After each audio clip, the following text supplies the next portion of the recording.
प्रकृति के सोपानों में समझना और आगे बढ़ना है। जिन बिंदुओं को हम समझ रहे हैं उन्हें आत्मसात करते हुए आगे बढ़ने की जरूरत है।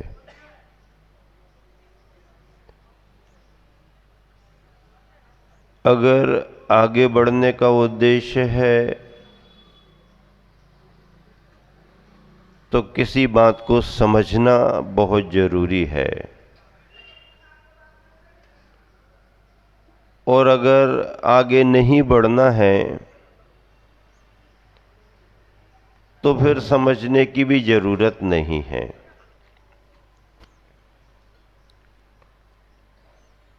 कुछ ना पाने के लिए कोई जिंदगी भर करता रहे तो उसका करना कोई सफल सार्थक नहीं। क्यों?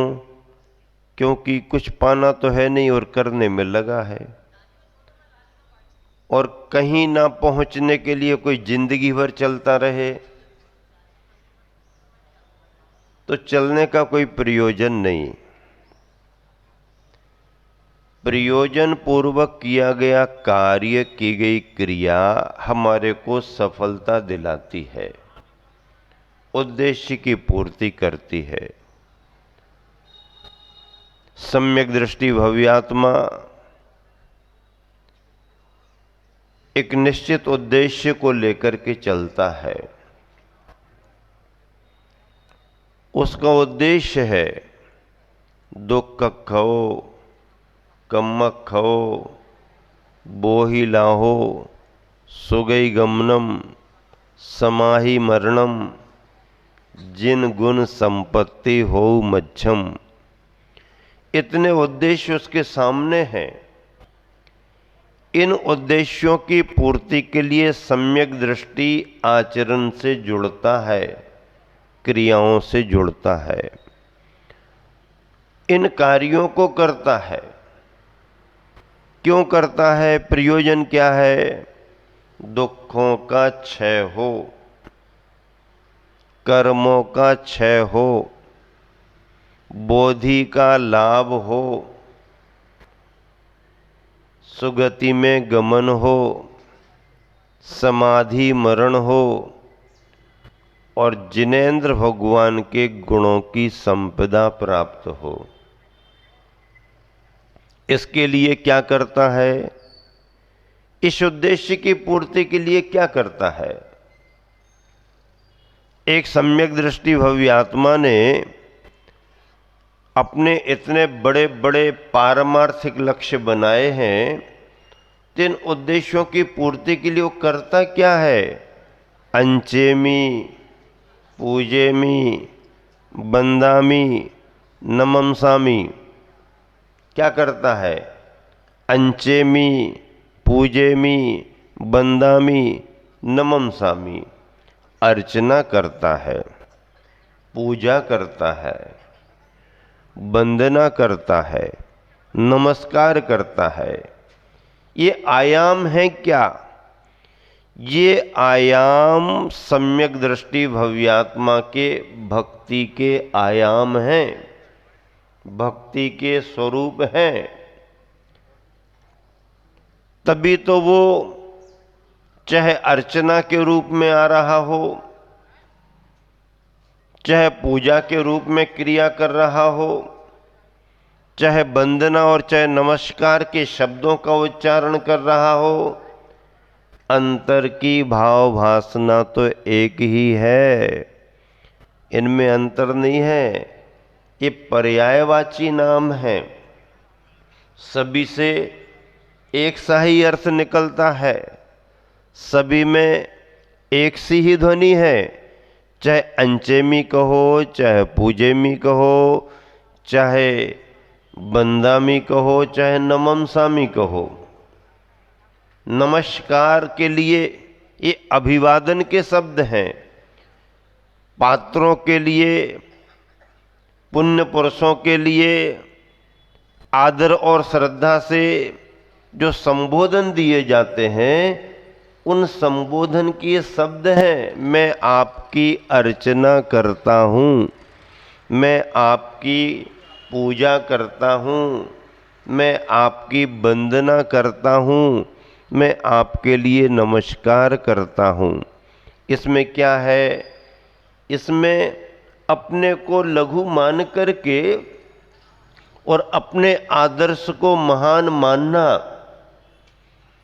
किसी भी व्यक्ति के मन में भक्ति तब तक प्रकट नहीं होगी जब तक वह अपने को लघु ना माने। लघुता ते प्रभुता मिले, प्रभुता ते प्रभु दूर, चींटी ले शक्कर चली हाथी के सिर धूल। चींटी धीरे धीरे चलती है, नीचे देख देख करके चलती है, नम्र विनम्र होकर के, क्योंकि मैं तो कमज़ोर हूँ ना, बलवानों के सामने हमारा क्या है, हमें कौन पूछने वाला, चलो अपना काम तो करो। और चींटी इस भाव में आकर के जब चलती है झुक झुक करके, तो उसे शक्कर के दाने मिल जाते हैं। और हाथी हमारे सामने कौन है, क्या है, मैं सबसे बड़ा हूँ, देखो ना इतना बड़ा खड़ा हूँ। हाथी को धूल मिलती है। क्या मिलती है? धूल मिलती है। हाँ, राघव बनने के लिए, राघव रघुराई, रामचंद्र जी राघव रघुराई बनना है, तो राघव बनने के लिए लाघव बनना जरूरी है। लघुता ते प्रभुता मिले, प्रभुता ते प्रभु दूर। भक्ति विनम्रता के भावों से सार्थक होती है, लघुता के भावों से सार्थक होती है। अहंकार आया कि हमारे भक्ति के परिणाम बाधित हुए। मैं सबसे बड़ा हूँ, अगर ये भाव आ गया तो आप किसी की भक्ति कर ही नहीं सकते हैं। सम्यक दर्शन के परिणामों में भक्ति की व्याख्या करते हुए कहा गया कि गुणानुरागी वृत्ति इति भक्ति ही। क्या? गुणों के प्रति जो अपने मन में अनुराग भाव आता है, इसका नाम क्या है? भक्ति है। गुणों के प्रति अनुराग। हाँ, हमारे से कोई बड़े हैं, हमारे से भी कोई महान हैं, वो परमात्मा है, परमात्मा का स्वरूप ये है, वो भी हमारे तुम्हारे समान ही थे, लेकिन आज उन्होंने अपने परम पद को प्राप्त कर लिया है। ऐसे परमात्माओं का स्मरण करना, ऐसे परमात्मा के गुणों को पाने का भाव करना, ऐसे परमात्मा के प्रति समर्पित होना, श्रद्धा रखना, इसका नाम है भक्ति है। भक्ति एक प्रसन्नता और आह्लाद का रूप है, जिन परिणामों से हमारे अंदर विनम्रता का भाव प्रकट होता है। देखो, श्रद्धा एक सामान्य शब्द है जो सभी के भावों में आ भी जाती है। श्रद्धा, अपने श्रद्धे के प्रति जो लगाव होता है उसे श्रद्धा कहते हैं। श्रद्धा जब प्रगाढ़ होती है तो उसे हम विश्वास कहने लगते हैं, और विश्वास जब गहराता है तो उसका नाम समर्पण है। श्रद्धा से शुरुआत होती है और समर्पण में जाकर के उस भाव का समापन हो जाता है। श्रद्धा सामान्य है। श्रद्धा में जब प्रगाढ़ता आने लगती है तो विश्वास बन जाता है, और विश्वास जब बहुत अच्छे तरीके से गहराता है तो उस विश्वास को, उस गहराए हुए भाव को समर्पण कहा जाता है। हाँ, देखिए,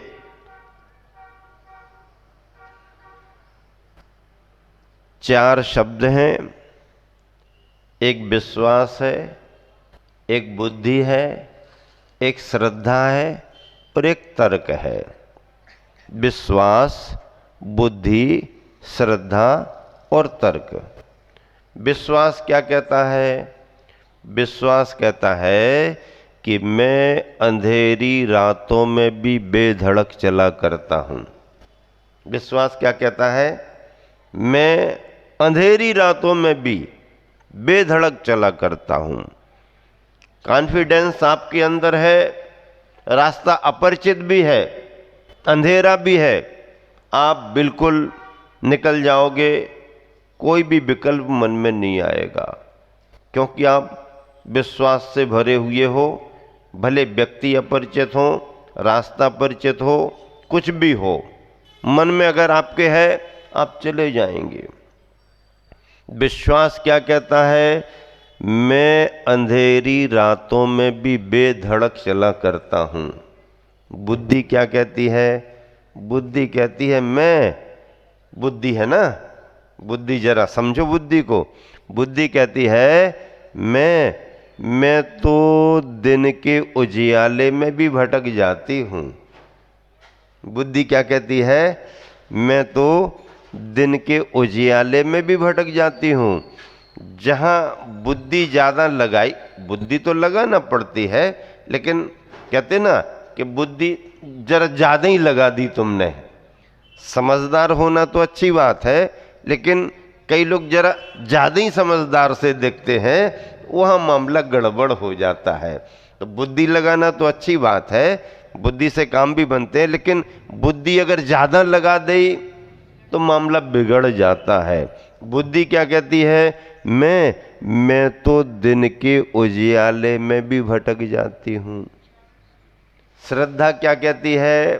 श्रद्धा कहती है मैं पाषाण को भी भगवान बना देती हूँ। श्रद्धा की परिभाषा क्या है? मैं पाषाण को भी भगवान बना देती हूँ। और तर्क क्या कहता है? तर्क कहता है मैं तो भगवान को भी पाषाण बना देता हूँ। तर्क का काम तो ये है। तर्क अच्छी चीज है, तर्क की कसौटी पर तत्व को भी चाहिए। कसौटी पर कसा गया तत्व उसमें निखार आता है, चमक आता है। तर्क अच्छी चीज है, लेकिन तर्क सतर्क होकर के किया जाना चाहिए। क्या? तर्क जो है वो सतर्क होकर के किया जाना चाहिए। अगर सतर्क होकर के नहीं करोगे तो वो तुम्हारा तर्क कुतर्क में चला जाएगा। कहाँ चला जाएगा? कुतर्क में चला जाएगा। तर्क को अगर सतर्कता से कर रहे हो तो वो कसौटी का काम करेगा, और सतर्कता के बगैर आप तर्क कर रहे हो तो वो तर्क तुम्हारा क्या? कुतर्क हो जाएगा। फिर वो कसौटी नहीं बनेगा, वो फिर कैंची कतरनी बन जाएगा, जो चमकाने का काम नहीं करेगा बल्कि काटने का काम करेगा। इसलिए जिंदगी में तर्क तो होना चाहिए, लेकिन सतर्क सावधानी से तर्क होना चाहिए। अगर लापरवाही और मनमानी से आपने तर्क करना शुरू कर दिए तो तर्क कुतर्क की श्रेणी में चले जाएंगे। पर जिंदगी में चमक नहीं आएगी, बल्कि छिन्न भिन्नता, क्योंकि कतरनी कैंची बन जाएगा। इसलिए विश्वास क्या कहता है? मैं अंधेरी रातों में भी बेधड़क चला करता हूँ। बुद्धि कहती है मैं तो दिन के उजियाले में भी भटक जाती हूँ। श्रद्धा कहती है मैं तो पाषाण को भी भगवान बना देती हूँ। और तर्क कहता है मैं तो भगवान को भी पाषाण बना देता हूँ। हाँ भैया, देखो तर्क तो रखे जा सकते हैं, पर सभी तर्कों के उत्तर मिल जाए कोई जरूरी नहीं है। हम आपसे तर्क करते हैं। क्या तर्क है हमारा? हमारा तर्क है कि आम पकता है तो डाल से गिर जाता है। फिर तुम्हारा कान पकता है तो क्यों नहीं गिरता है? कान पका है तो गिरना चाहिए। आम पका है तो गिर गया, कान पका है तो गिरा नहीं। अंदर जो पका है वो कान में से जरूर गिर जाता है, लेकिन कान नहीं गिरता है। दूसरा तर्क करता हूं मैं आपके सामने। गैर 16 वाले ने 16 वाले को छू लिया। अब मैं कहता हूं 16 वाला अगर गैर 16 वाले को छू ले, क्यों नहीं? गैर 16 वाले ने 16 वाले को छू लिया, बेचारा परेशान हो गया, इतनी देर से तैयारी है, ऐसा वैसा, तुमने आकर के छू लिया, 16 वाला गैर 16 का हो गया। अब अगर कोई सामने खड़ा है, भैया क्या बात है, जरा आहार वाहन नहीं देना तुम्हारे को? नहीं नहीं, अभी हमारे पास कपड़े नहीं। कोई बात नहीं, हम आपको छुए लेते हैं। और 16 वाले ने गैर 16 वाले को छू लिया।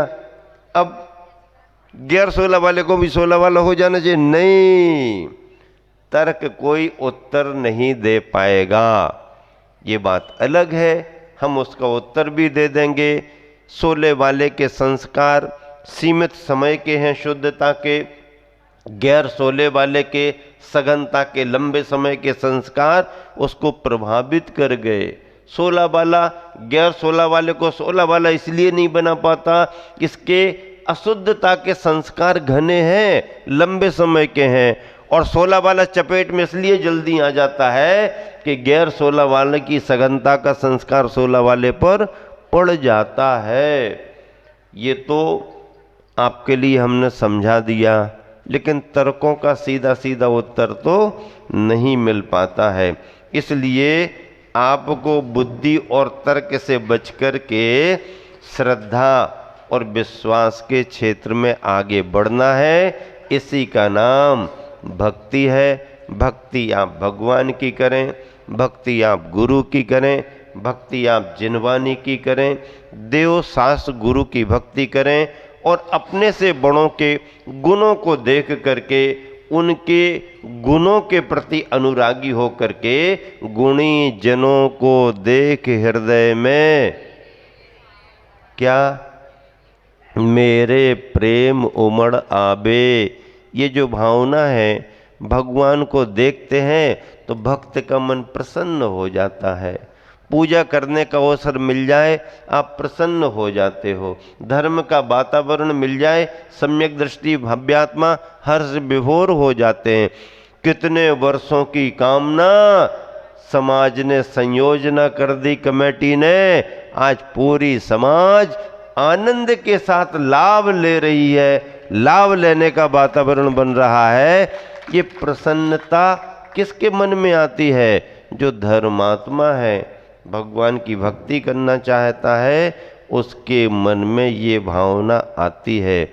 भक्ति के स्वरूपों में तत्परता 1, तन्मयता 2, और उसी के अंत में तनलीनता की स्थिति आ जाती है। तत्परता उत्साहित होकर के, सक्रिय होकर के आगे बढ़ना। तन्मयता का मतलब है जिस भाव दशा में हम जा रहे हैं उसमें अपने मन को लगाना, भगवान और भक्ति में एकाकार होने की स्थिति आना, और उसी में तल्लीनता होना। ये भक्ति के आयाम सोपान हैं।